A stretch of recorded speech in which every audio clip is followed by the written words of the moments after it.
venir como una obstrucción o un enclavamiento, o una obstrucción a nivel de las arterias pulmonares, pues condicionado por un trombo que se desprende de cualquier parte del territorio, pues en su mayoría de veces del territorio venoso, casi casi un 100%. Es muy raro que veamos un tromboembolismo pulmonar que venga proveniente de algún trombo de alguna arteria. Esto lo podemos clasificar nosotros en definición del tiempo de desarrollo del cuadro clínico en base a los datos de estabilidad hemodinámica del paciente y en base también a otros factores. Con respecto al tiempo al cual se desarrolla, puede ser en tres tipos: agudo, subagudo y crónico. El agudo normalmente es cuando los signos y síntomas se desarrollan inmediatamente después de que se obstruye un vaso a nivel pulmonar. El subagudo, que puede presentarse a los días posteriores o hasta las semanas posteriores al evento inicial. Y el crónico normalmente no se diagnostica, sino cuando ya el paciente ya tiene cambios a nivel pulmonar, como hipertensión pulmonar o tiene presencia de insuficiencia tricuspidia. A veces es como un hallazgo inusual en aquel paciente que eventualmente viene con disnea de larga data, que nunca se le estudió adecuadamente. Se hacen estudios complementarios, casi nunca un angiotac, y se evidencia que tiene cambios por hipertensión pulmonar, y ahí es cuando inicia toda la pesquisa diagnóstica. En ese orden de ideas, continuando con la clasificación del tromboembolismo pulmonar, vamos a encontrar que se puede clasificar también según la presencia o ausencia de datos de inestabilidad hemodinámica. Entonces, cuando hablamos de que un paciente tiene un tromboembolismo pulmonar con datos de inestabilidad hemodinámica, cuando la presión arterial sistólica disminuye por debajo de 90, o incluso cuando el paciente desde que inició el cuadro clínico tiene un descenso mayor al 40% de la presión arterial sistólica en menos de 15 minutos. Es decir, si mi paciente al momento de diagnosticar el tromboembolismo pulmonar tiene unas cifras tensionales de 130, pongamos otro dato, pongamos 140 milímetros de mercurio de presión arterial sistólica, y ustedes ven que a los 10 minutos su paciente está con la clínica, obviamente, de tromboembolismo pulmonar, pero aparte de eso, las cifras tensionales ya van por 100, o sea, es una caída bruta de las cifras tensionales, uno tiene que ir sospechando que esté cursando con un tromboembolismo pulmonar. Y cuando hablamos de que este es estable, obviamente, cuando estos datos de inestabilidad hemodinámica no están y nuestro paciente eventualmente responde a la terapia con cristaloides. ¿Ok? Entonces, hasta ahora llevamos ya dos formas de clasificarlos: según la cronicidad en el tiempo, según los datos de estabilidad hemodinámica, y ahora nos falta según la ubicación anatómica. Podemos hablar de que un paciente tiene un tromboembolismo pulmonar en silla de montar cuando normalmente la embolia o la obstrucción del coágulo se presenta en la bifurcación de la arteria pulmonar principal, que generalmente puede extenderse hacia sus dos ramas, izquierda o derecha. Y hay que entender que la mayoría de los émbolos normalmente se van rodando, o sea, ya entran al vaso grande libre, pero se van rodando más allá de la bifurcación y suelen alojarse hacia los segmentos mucho más distales en las ramas principales lobulares de la arteria pulmonar. Con respecto a la fisiopatología del tromboembolismo pulmonar, nosotros aquí podemos observar que normalmente, miren que aquí nos muestra la primera imagen. Aquí nos muestra generalmente un vaso venoso. Vemos cómo se forma el coágulo, y eso pequeñito que se ve acá es el émbolo. Se desprende, viaja normalmente por todo el trayecto venoso y se aloja a nivel pulmonar. Acá vemos cómo sube a través de la vena cava inferior y se aloja en las venas pulmonares. ¿Ok?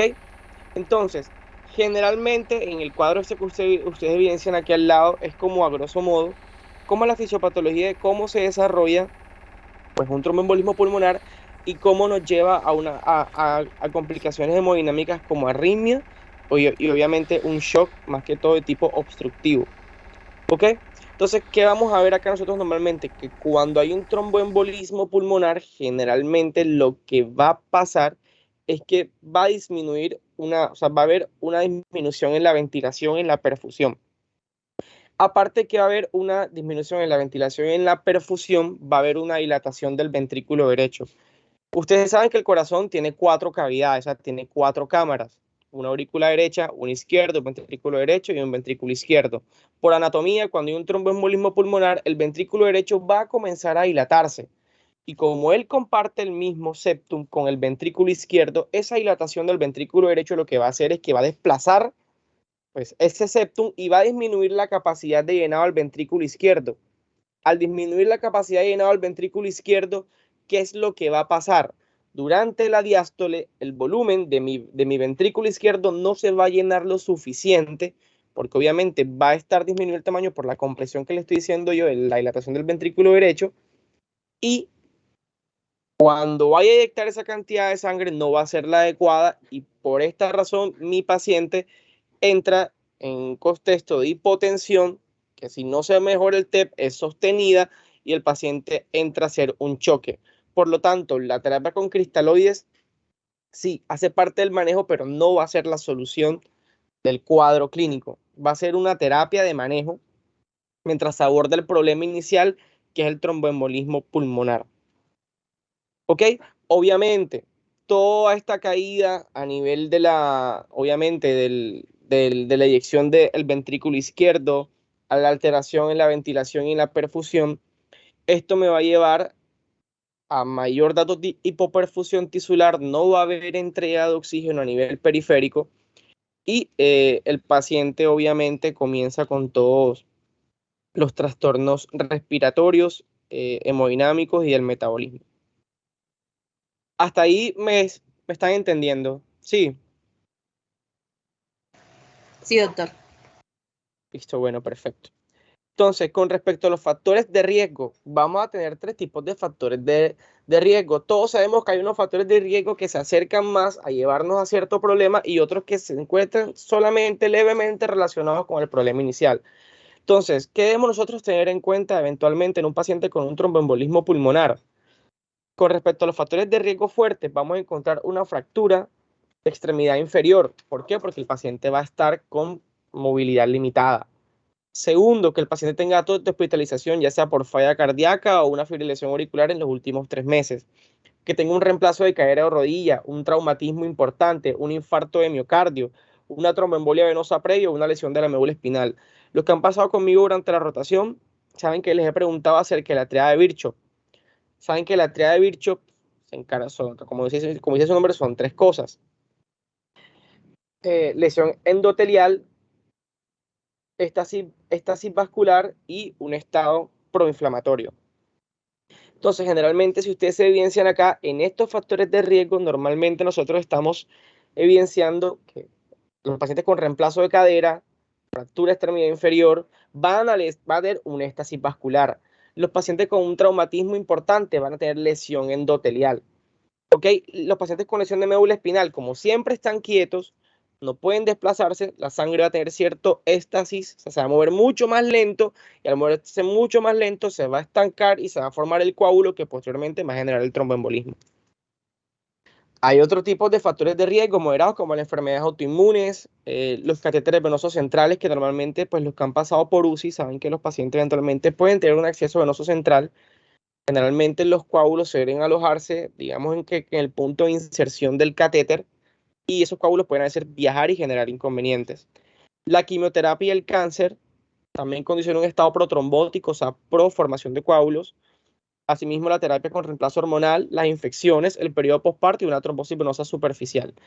¿Y cuáles son los factores de riesgo débil? Aquel paciente que eventualmente lleva en cama más de 3 días, pacientes con diabetes mellitus tipo 2, hipertensión arterial, obesidad y la gestación, que es importantísimo, porque también condiciona un alto riesgo para eventos protrombóticos. Asimismo, se han descrito casos de pacientes que han estado por mucho tiempo, que han hecho viajes en avión durante mucho tiempo, durante largas horas, han desarrollado tromboembolismo pulmonar por mantenerse sentados por tanto tiempo. Esto con respecto a la prevención de factores de riesgo en las gestantes. Generalmente, con lo que uno quiere resumir, pues con este cuadro normalmente es que uno tiene que tener en cuenta si la familia, si la paciente gestante tiene algún factor de riesgo o una trombofilia conocida. Cuando hablamos de una trombofilia, pacientes que tengan antecedentes de una hemofilia o algo así normalmente. Ya, o déficit de algún tipo de factor. ¿Ok? Cuando hablamos de una trombofilia de bajo riesgo, cuando hay alteración heterocigota del factor 5 de Leiden, alteración de la protrombina G202-210A heterocigota, deficiencia de proteína C o proteína S. Y cuando hablamos de una trombofilia de alto riesgo, deficiencia de antitrombina, doble heterocigoto para la mutación de protrombina y factor B de Leiden. Normalmente en estos casos, ¿qué es lo que hace uno? Como se evidencia acá, uno puede dar una dosis profiláctica, o sea, antes del parto, con heparinas de bajo peso molecular o heparinas no fraccionadas. Sabemos que la heparina, pues, de bajo peso molecular tenemos varias, la enoxaparina, la dalteparina, la fraxiparina, entre otras, que normalmente ustedes van a conocerlas, pues, en diferentes sitios de rotación habrán visto diferentes, ya sea la enoxa o la dalteparina, y dependiendo de la heparina de bajo peso molecular que ustedes tengan, así va a ser la dosis eventualmente que le van a dar a su paciente. Si es enoxaparina, que es la que se encuentra más ampliamente distribuida, si es dosis profiláctica antes del parto, es 0.5 miligramos por kilogramo de peso.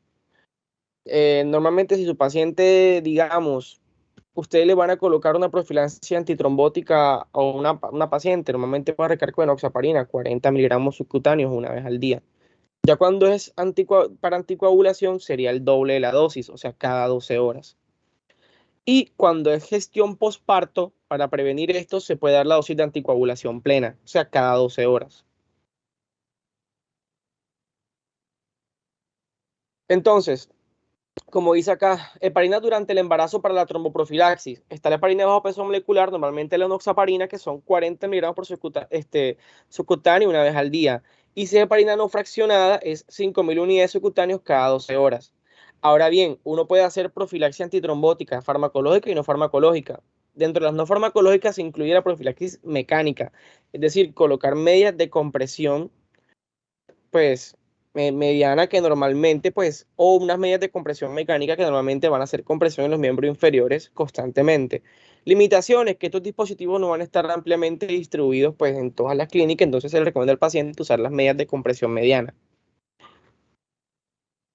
Aquí están, como se los expliqué, los pacientes con cáncer eventualmente también tienen alto riesgo protrombótico. Por lo tanto, aquí le coloqué las diferentes heparinas de bajo peso molecular y también le coloqué la dosis, pues, de heparina no fraccionada.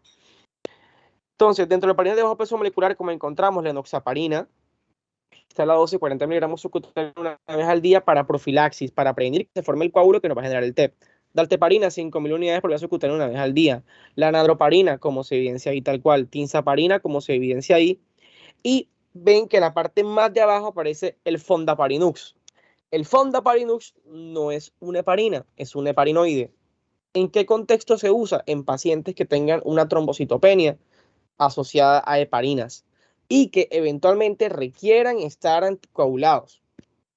¿En qué caso nos puede pasar esto? Pacientes que cursen con, bueno, pacientes con cáncer, pero que también que eventualmente presenten una enfermedad autoinmune, que por ejemplo tengan trombocitopenia, pero tengan una condición que favorece la aparición de coágulos, por ejemplo, un síndrome antifosfolípido. Tiene trombocitopenia inducida por heparina, pero necesito mantener a mi paciente anticoagulado porque si no me hace eventos cerebrovasculares o cardiovasculares o a nivel pulmonar también. Entonces, recomendaciones generales para todos los pacientes. Se recomienda generalmente hacer la profilaxis antitrombótica con enoxaparina 1 miligramo por kilogramo día. Los que han pasado conmigo por rotación saben que le he mencionado bastante el score o la escala de Padua. El score de Padua es el que nos va a nosotros determinar o definir qué pacientes son los que se benefician o no de la profilaxis antitrombótica, porque esto no es como una receta que nosotros hacemos mecánicamente apenas el paciente ingresa a hospitalizarse. Llegó el paciente, enoxaparina para todos los pacientes, o dalteparina para todos los pacientes, o heparina para todos los pacientes que ingresan.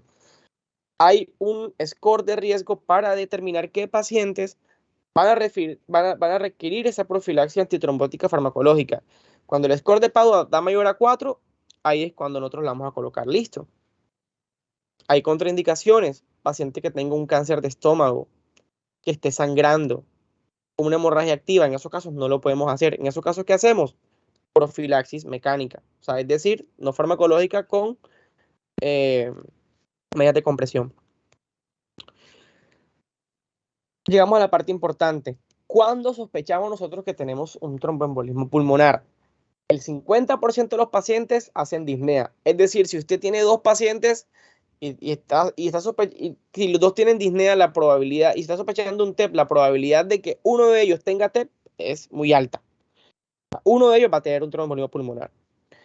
Entonces, los otros síntomas son dolor torácico o pleural, que es generalmente el dolor en punta de costado cuando uno hace la inspiración profunda. Signos de trombosis venosa profunda. ¿Cuáles son los signos de trombosis venosa profunda? El signo de Homans y Olow. Olow y Homans, que son los signos para trombosis venosa profunda. Otros pueden tener tos, otros pueden tener fiebre y otros pueden tener hemoptisis. Hemoptisis, obviamente, esto es con sangre. Entonces, ¿cómo hacemos para valorar el tema de la probabilidad clínica de tromboembolismo pulmonar? Hay varias escalas. Está la escala de Wells, que nosotros evidenciamos acá, que hablamos de que hay una probabilidad alta de tener un tromboembolismo pulmonar si este es mayor a 7. Y la escala de Geneva, que normalmente los médicos normalmente lo utilizan para pacientes que tienen, o sea, se puede utilizar para todo tipo de pacientes, pero normalmente o sea, tiene sus criterios eventualmente. Se puede utilizar en pacientes con cáncer y para pacientes quirúrgicos el Caprini. Es otra escala que también se puede emplear. Con respecto a las pruebas de laboratorio, como sabemos que en la fisiopatología del tromboembolismo pulmonar, los pacientes normalmente pues, van a hacer disfunción ventricular derecha por la dilatación del ventrículo. Vamos a encontrar un BNP, un péptido natriurético atrial o un proBNP posiblemente elevado. Cuando encontramos un pre-BNP o un BNP elevado, porque esto lo solicitamos nosotros, por favor, yo tengo mi paciente con tromboembolismo pulmonar, aparte de pedirle toda la pesquisa diagnóstica, yo tengo que pedirle un BNP, porque el BNP me va a marcar a mi pronóstico. Los pacientes que tienen un BNP alto tienen un 10% de fallecer rápidamente. Ahora bien, los marcadores de lesión miocárdica, las troponinas.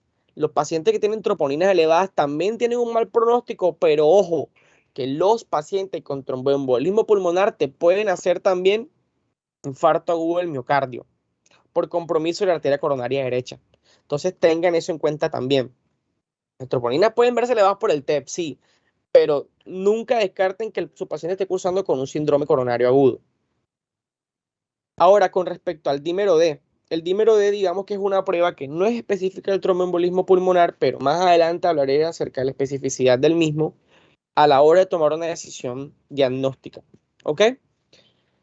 En las pacientes gestantes, si el dímero D es anormal, las pruebas diagnósticas obviamente deben pues, continuarse mientras uno mantiene al paciente anticoagulado. ¿Ok? Ya que generalmente el dímero E también se puede encontrar elevado en el embarazo sin que necesariamente sea un tromboembolismo pulmonar. Entonces, en estos casos, pues obviamente, como la paciente está embarazada, someterle una tomografía desde tórax para hacer un angiotac desde tórax no es muy recomendable por el tema de que puede alterar el feto. Entonces, en estos casos, la gammagrafía de pulmón, cuando está disponible, se prefiere mejor que el angiotac para determinar si mi paciente tiene o no un trombolismo pulmonar.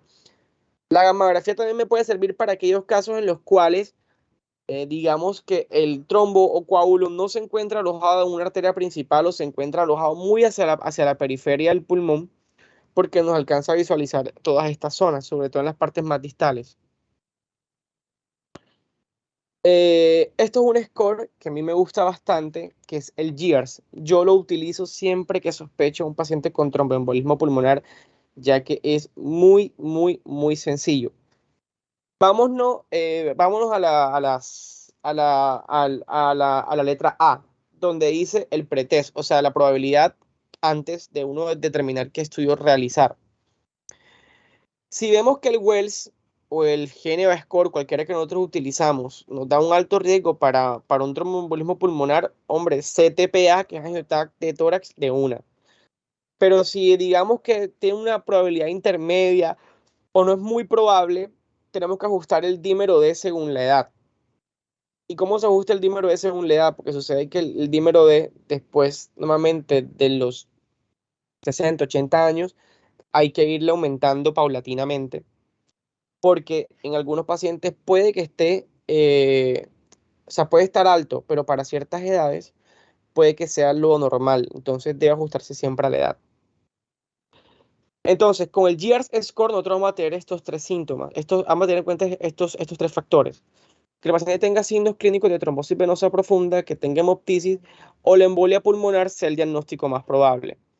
Entonces, si nosotros no contamos con ningún síntoma de trombosis venosa profunda, esa no tiene signo de Hollow, no tiene signo de Omans, tampoco tiene hemoptisis, y la tromboembolia pulmonar quizás no es el diagnóstico más probable por la clínica, y tenemos un dímero D menor de 1000, excluimos el tromboembolismo pulmonar. Y creo que esta parte quede clara porque esto es lo que los va a ayudar a ustedes a tomar una decisión clínica.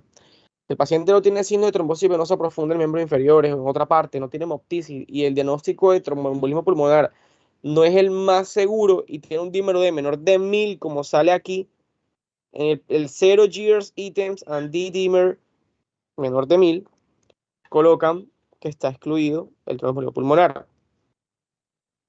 Con respecto, si el paciente no tiene ninguno de estos síntomas, pero tiene un dímero de mayor de 1000, mándenle a ese paciente un angiotac de tórax.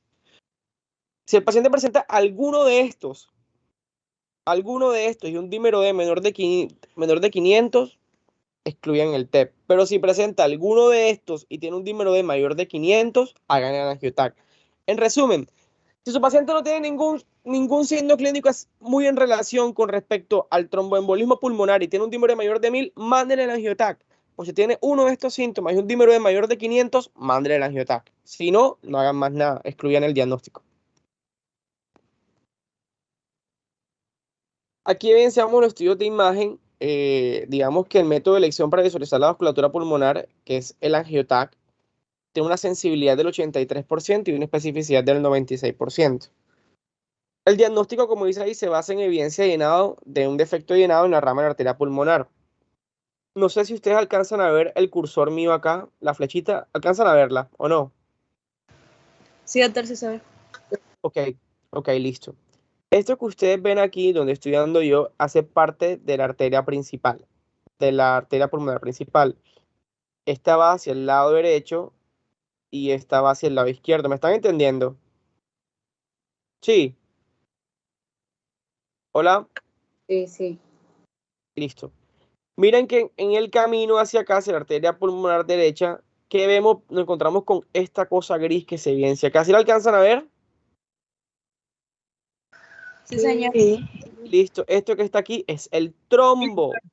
Miren, esto blanco que se evidencia acá, esto blanquito que se evidencia acá, todo esto es contraste que se inyectó. Y el contraste por alguna razón llegó hasta aquí. ¿Sí se dan cuenta? Todo esto hacia donde va la flecha debería pintarse de blanco, porque se supone que es la vena pulmonar y el contraste va por las venas. Debería llenarse hasta acá, en la arteria pulmonar, perdón.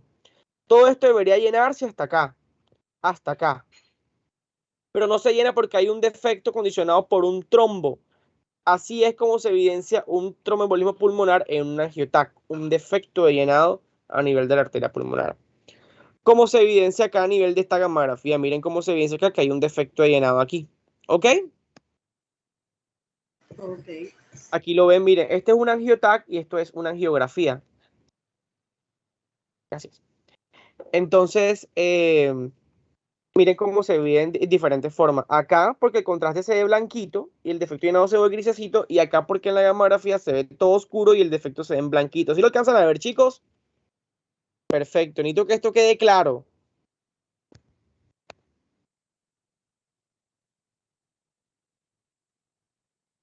Acá también se logra evidenciar un defecto de llenado. Miren cómo aquí prácticamente se amputa la arteria pulmonar, o sea, el contraste debería seguir hasta acá y aquí se evidencia el trombo. ¿Sí lo alcanzan a ver por las flechitas, chicos? ¿Sí ven las flechitas? Sí, doctor. Sí, todo Listo, el señor. contraste debería seguir, pero no sigue. ¿Sí ven que queda como mochito, como cortico? ¿Sí ven? Listo, Sí, señor. perfecto. Esto es más que todo también lo de la gamografía. Como les expliqué, miren que estas son imágenes pulmonares, los pulmones, y esta es la parte más distal. ¿Se acuerda que les expliqué que la gamografía nos sirve para aquellos pacientes en los cuales sospechamos un tromboembolismo que se ha alojado mucho más allá a nivel lobar subsegmentario? O sea, la parte más distal, o sea, entró por la arteria pulmonar, pero se fue bien lejos. La gamografía pulmonar nos sirve en este caso porque mire cómo lo logra evidenciar en las partes más distales del pulmón. El ecocardiograma. Bueno, otra pieza diagnóstica útil porque podemos, como le expliqué, podemos encontrar la dilatación del ventrículo derecho en al menos un 25% de los pacientes, ya que si ustedes tienen 4 pacientes con tromboembolismo pulmonar, uno de ellos va a tener dilatación del ventrículo derecho. ¿Ok? Entonces, eso es parte. Normalmente, ¿lo hacemos en qué paciente? Pacientes que tienen datos de inestabilidad hemodinámica. ¿Por qué? Porque el paciente que está estable no sospechamos que tenga una dilatación del ventrículo derecho porque si no estuviera pasando todo lo que les expliqué yo cuando les expliqué lo de la fisiopatología. Se desplaza el septum, disminución del llenado del ventrículo izquierdo, caída del gasto cardíaco, shock obstructivo. Entonces, con respecto al algoritmo de manejo, voy a utilizar las guías de práctica clínica de las guías europeas. Si el angiotac está disponible inmediatamente, háganlo.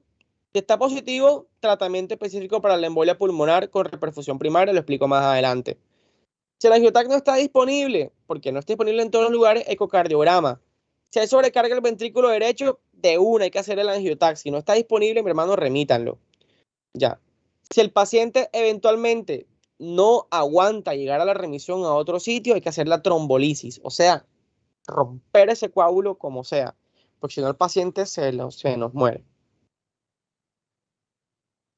Si hay sospecha de tromboembolia venosa sin shock ni hipotensión, entonces, hombre, aquí tenemos un poquito más de tiempo para nosotros poder determinar, o evaluar a nuestro paciente con más juicio. ¿Cómo nosotros hacemos esto eventualmente? Miramos la probabilidad clínica de que nuestro paciente tenga un tromboembolismo pulmonar.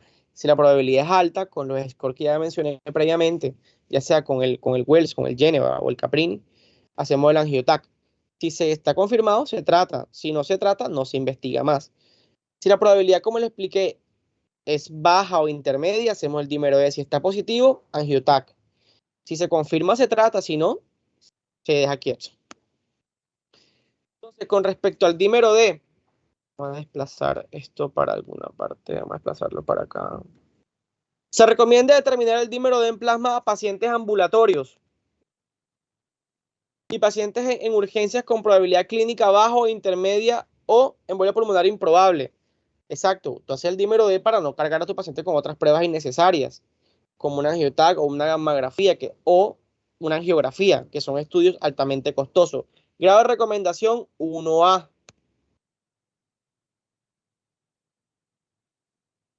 El angiotac. El angiotac normal excluye la presencia de una embolia pulmonar en pacientes con probabilidad clínica baja o intermedia o un embolia pulmonar improbable. Grado de recomendación, como se evidencia acá, 1A. O sea, si te hace una angiotac y está normal, no lo piensen más. A menos que el paciente persista con los síntomas y usted diga, persiste con síntomas, hagamos la gammagrafía, que es mucho mejor que la angiotac. Si la gammagrafía pulmonar de perfusión está normal, ahí sí no hay TEP ni que nada, ya sea de alto, bajo o riesgo intermedio. Listo. Con respecto a la valoración de gravedad del embolismo pulmonar, vamos a tener en cuenta todos estos criterios que nosotros evidenciamos acá. Si la edad, el sexo, pues si tiene cáncer, antecedentes de insuficiencia cardíaca, digamos que los signos vitales del paciente. Ya, entonces si el paciente tiene, pues, obviamente, más de 125 puntos, teniendo en consideración estos criterios, el riesgo de fallecer de nuestro paciente es muy, pero muy alto. El manejo, entonces, vamos a tener el paciente que está hemodinámicamente estable y hemodinámicamente inestable. El que está hemodinámicamente estable se coloca su acceso periférico, su oxigenito por cánula nasal y se inicia la anticoagulación empírica. ¿Con qué? Como les expliqué, con lo que ustedes tengan a la mano, enoxaparina, heparina no fraccionada, la alteparina, la fraxiparina, la nadroparina, con las que ustedes quieran. Yo que sugiero enoxaparina. Normalmente 1 miligramo por kilogramo de peso cada 12 horas. Ya. Si su paciente pesa 60 kilos, 60 miligramos cada 12 horas. Eso es breve. Y creo que ustedes se queden con eso porque esto les puede llegar a ustedes cuando ustedes salgan. Con respecto al soporte hemodinámico de nuestros pacientes, se va a hacer la reanimación con cristaloides, preferiblemente con soluciones isotónicas. ¿Cuál es esta? Al 0.9%. Ok, pero ojo, como tenemos un ventrículo derecho que va a estar dilatado, puede sobrecargarse mucho más si le colocamos mucho líquido, así que ojo con eso. Siempre monitorizando de cerca los signos vitales de nuestro paciente. Y estar pendiente del ecocardiograma, porque si nuestro paciente tiene estable, a ese paciente le tenemos que hacer ecocardiograma sí o sí. Si vemos que con la terapia con cristaloides, o sea, con los líquidos endovenosos, normalmente vemos que no podemos mantener unas cifras tensionales adecuadas a nuestro paciente, es decir, mantener una presión arterial media por encima de 65 milímetros de mercurio, lo que vamos a hacer es añadir soporte vasoactivo, ya sea con norepinefrina o inotrópico con dobutamina. Pero con respecto a la dobutamina, ustedes tienen que tener en cuenta que para ustedes iniciarla, su paciente tiene que haber recuperado ya un poco de cifras tensionales. ¿Ok? Porque si no, eso genera vasodilatación y va a empeorar las cifras tensionales y va a empeorar la hipotensión. Y con respecto al soporte respiratorio, uno arranca con una cánula nasal, pero siempre tiene que hacerle gasimetría arterial a su paciente. Y en base a los datos de oxigenación, uno va escalando en el soporte de oxígeno, ya sea una cánula nasal, un sistema Venturi, una máscara de reinhalación, o si el paciente eventualmente está con datos clínicos de claudicación ventilatoria, está con mucha disnea, o sea, mucha dificultad respiratoria, taquipnea, que tiene un mal patrón respiratorio con utilización de musculatura accesoria, ese paciente lo mejor es llevarlo a una ventilación mecánica invasiva y que uno pueda, digamos que manipular los parámetros ventilatorios mientras se resuelve el problema inicial. Con respecto a la anticoagulación empírica, ya les he mencionado previamente cómo se hace. Tener en cuenta que la menstruación, la epistaxis, que es el sangrado nasal, y la presencia de una hemoptisis menor no son contraindicaciones para la anticoagulación, pero deben controlarse durante la terapia anticoagulante. Ok, si su paciente tiene unos pólipos a nivel nasal y eso lo hace sangrar por la nariz, se coloca la anticoagulación, pero se le maneja lo del pólipo a nivel de la nariz, por ejemplo. Ok. El tratamiento de la embolia pulmonar en la gestación se basa en la anticoagulación con heparina, ya que esto no atraviesa la placenta y no se encuentra en la leche materna en cantidades significativas. La creciente experiencia indica que las heparinas de bajo peso molecular son seguras en la gestación, así que ya saben, heparina de bajo peso molecular durante la gestación. Aquí están las dosis, si quieren pueden tomarle un captura o una foto a la pantalla, pues para que se queden con las dosis de las heparinas. No haré énfasis acá porque ya lo mencioné previamente en múltiples ocasiones. Eh, los antagonistas de la vitamina K, warfarina, han sido el estándar de referencia en la anticoagulación oral durante más de 50 años, pero digamos que actualmente solamente está limitado a ciertos casos. ¿En qué pacientes? Pacientes con síndrome antifosfolípido, que los nuevos anticoagulantes orales, que ya no son tan nuevos porque llevan mucho tiempo entre nosotros, los estudios no han sido concluyentes con respecto a su uso en pacientes con síndrome antifosfolípido, así que debe utilizarse la warfarina. ¿Hasta cuándo? Hasta lograr un INR entre 2 y 3, ¿ok? Y está contraindicado durante la gestación. Ya saben, embarazada, heparina bajo peso molecular. Es lo que se va a poner. Nada de warfarina. Aquí está lo que estaba explicando yo ahorita. Normalmente no son inferiores al régimen estándar, pues, a los antagonistas de la vitamina K, pero son más seguros en ciertos tipos de pacientes. O sea, tanto la warfarina como los nuevos anticoagulantes sirven, pero solamente hay un grupo de pacientes que no se benefician de esto. ¿Hasta cuánto debe durar la terapia anticoagulante de mi paciente? Por lo menos 3 meses de tratamiento. Después de que se retire el tratamiento anticoagulante, se puede esperar que el riesgo de recurrencia, pues obviamente el paciente vuelva a tener un TEP si se suspende ante los anticoagulantes. Es decir, tú puedes suspenderlo a los 3 meses, pero si tu paciente tiene un factor de riesgo predisponente, o sea, va a persistir con el cáncer, va a persistir con una enfermedad autoinmune, va a persistir con una enfermedad renal crónica o algo más, la probabilidad de que vuelva a tener otro TEP es muy probable entre los 6 a 12 meses siguientes. ¿Ok? ¿En qué pacientes se hace tratamiento por tiempo indefinido? En aquellos pacientes en los cuales no se ha determinado cuál es la causa subyacente del TEP.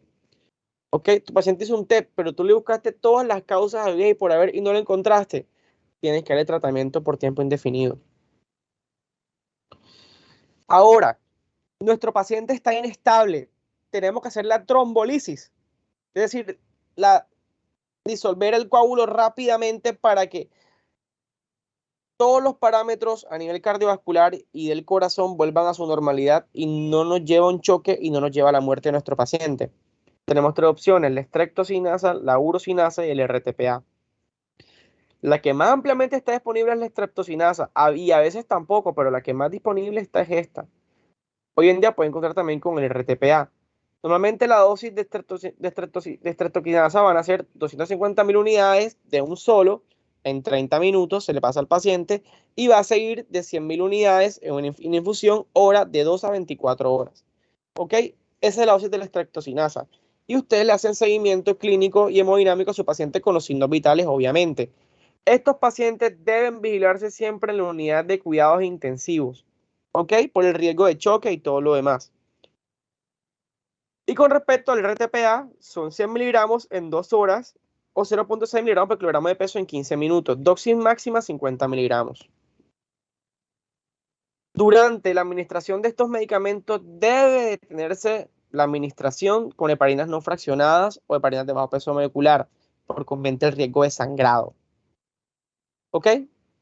Aquí dice que en pacientes que normalmente reciben heparinas de bajo peso molecular o fondaparinux, como le expliqué que era el heparinoide, deben retrasar la infusión hasta 12 horas después de la última inyección de heparina de bajo peso molecular, porque si no, aumenta el riesgo de sangrado. El tratamiento dirigido por catéter percutáneo. Hay pacientes que eventualmente, digamos que con la terapia trombolítica no se logró eventualmente, o sea, disolver el coágulo. Lo que uno puede hacer es ya manejo por hemodinamia. Es decir, se ingresa al paciente, o sea, que de pronto el paciente, digamos, el paciente tiene una trombocitopenia, el paciente tiene alguna condición que lo va a predisponer a sangrar mucho. No se puede colocar la estreptocinasa en el RTPA porque lo va a poner a sangrar demasiado y el paciente se te puede morir por un choque hipovolémico. Se hacen medidas percutáneas mediante hemodinamia. Se hace fragmentación de los trombos, trombectomías. O sea, se entra a nivel pulmonar por un cateterismo derecho y se extrae el trombo o se fragmenta. ¿Ok? Los filtros venosos, digamos que son aquellos pacientes que tienen contraindicaciones absolutas por el fármaco anticoagulante, y para pacientes con recurrencia, pues obviamente el paciente hizo un TEP, tú lo resolviste, vuelva a los 6 o 12 meses con otro TEP, lo resolviste. Tienes que a ese paciente darle una resolución definitiva porque a la larga te va a hacer una hipertensión pulmonar y tu paciente va a quedar dependiente de oxígeno sí o sí y con disnea todo el tiempo, y su calidad de vida se va a deteriorar todo el tiempo, no va a poder trabajar, no va a poder tener vida de pareja, no va a poder hacer absolutamente nada porque ya su corazón tiene cambios estructurales en relación a un tromboembolismo pulmonar. Okay, entonces, ¿qué es lo que se hace? Se coloca un filtro de vena cava y con esto pues disminuimos pues, el riesgo de trombosis venosa, de tromboembolia pulmonar. La endarterectomía, que ya es un procedimiento pues quirúrgico, eventualmente pues se saca como tal, pues se extrae en gran medida pues el coágulo y ya es la última medida que uno puede tomar para tratar a nuestros pacientes con tromboembolismo pulmonar. Estas son las bibliografías que utilicé el primer, los que han pasado conmigo por rotación, que hemos hablado de tromboembolismo pulmonar, saben que les he pasado este artículo que me gusta mucho, es bastante completo. Y tomé la guía pues, de diagnóstico y tratamiento de embolia pulmonar de las guías europeas, que digamos que son las que a mí eventualmente, pues, o nosotros normalmente utilizamos o empleamos para el tratamiento y que yo les sugiero tomar porque son las que médico legalmente nos podría servir para cuidarnos nosotros también al momento de haber tomado una decisión. Mm. Listo, chicos. No sé si tienen preguntas, dudas al respecto, alguna duda o algo. Por una pregunta, a esos pacientes que se les vamos a tratar por 3 meses después del diagnóstico, Ujú. hay cierto, pronto características de ciertos pacientes que hay que alargarle el tratamiento o todos, no importa los antecedentes que tengan, se van a 3 meses o más. No, 3 meses, normalmente 3 meses, a excepción de los pacientes que, por ejemplo, como te explico, los pacientes con síndrome antifosfolípido Yo creo que nosotros hemos tenido pacientes así en el piso que han hecho eventos, no solamente de tromboembolismo pulmonar, sino también eventos cerebrovasculares isquémicos. Son pacientes que deben quedarse anticoagulados de por vida, porque normalmente te van a volver a hacer eventos trombóticos. ¿Ok? Entonces, normalmente, ¿cómo se hace esto? Tú tomas a tu paciente, digamos que durante los primeros 21 días, después que tú le diste egreso, le das manejo con rivaroxaban, 15 miligramos cada 12 horas por 21 días. Después de esto, de los 21 días, le continúas rivaroxaban 20 miligramos hasta continuar los 3 meses, hasta completar los 3 meses. Ahí le suspende el tratamiento si tu paciente clínicamente está bien. Ya, pero hay pacientes que, como te expliqué ahorita, o sea, digamos que el coágulo no se forma porque sí. Siempre hay una condición predisponente. Ustedes tienen que saber por qué. Ya sea porque tengo un cáncer, una enfermedad autoinmune, tiene enfermedad renal crónica, el paciente tiene un trauma raquimedular que lo obliga a estar postrado en la cama todo el tiempo, una fractura de cadera que no se pudo resolver quirúrgicamente. Entonces, digamos que en ese orden de ideas, si su paciente vuelve a tener esos casos, ustedes deberían tomar la decisión de hablar con un médico o vascular, un hemodinamista, alguien más, o sea, la junta médica del paciente, de los que están viendo al paciente y definir si le colocan o no un filtro de vena cava a su paciente. Ya, para prevenir de que estos cuadros sigan pasando, porque como te expliqué, ustedes saben que los pacientes con tromboembolismo pulmonar hacen hipertensión pulmonar porque se cronifica. Entonces, en ese orden de ideas, toca pensar en otras opciones aparte de la anticoagulación. Que si lo puedes tener todo el tiempo anticoagulado, sí, lo puedes también tener todo el tiempo anticoagulado, ya, para prevenir nuevos eventos si tú ves que tiene una condición que lo va a hacer todo el tiempo, hacer trombos. ¿Ok? ¿Y cómo la vas a mantener? Rivaroxaban, 20 miligramos una vez al día, normalmente. Listo. Obviamente teniendo en consideración la tasa de filtración glomerular del paciente también. ¿Alguna otra pregunta, chicos? No, doctor, está muy clara la charla. Bueno, ¿les gustó? Sí, claro. Sí, fue bastante dinámica.